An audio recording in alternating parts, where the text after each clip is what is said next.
Mixed by Ankit Ashwin.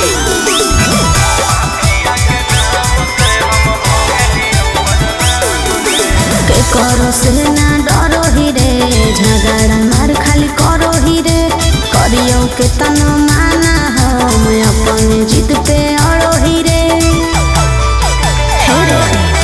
के करो से ना डरो ही रे, झगड़ा मार खाली करो ही रे, करियो के तनो माना हम अपन जिद पे अड़ो ही रे।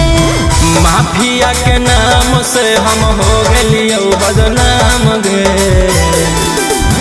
वांटेड में आवे लगलो नाम गे, जान गे, वांटेड में आवे लगलो नाम गे, जान गे, वांटेड में आवे लगलो नाम गे।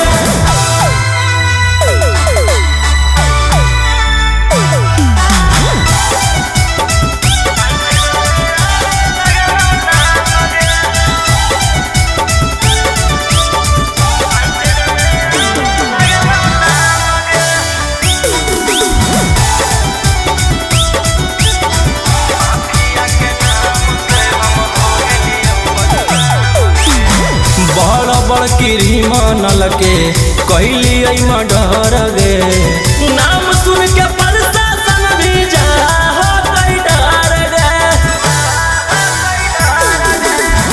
जियो है जिंदगी जैसे जियो है बागी, कमे उमरिया में बन गनी अपराधी।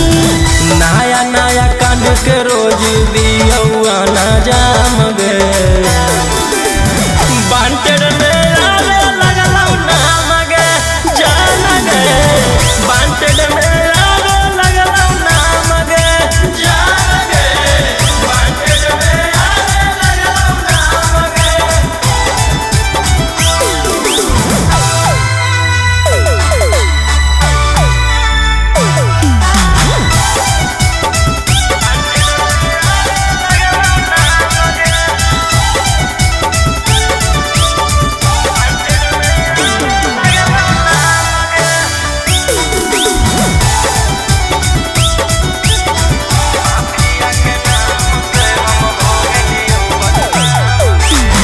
सोनू रौशन के जे जहाँ पे खटक गे, फोटो पर जा है ओकर माला लटक गे।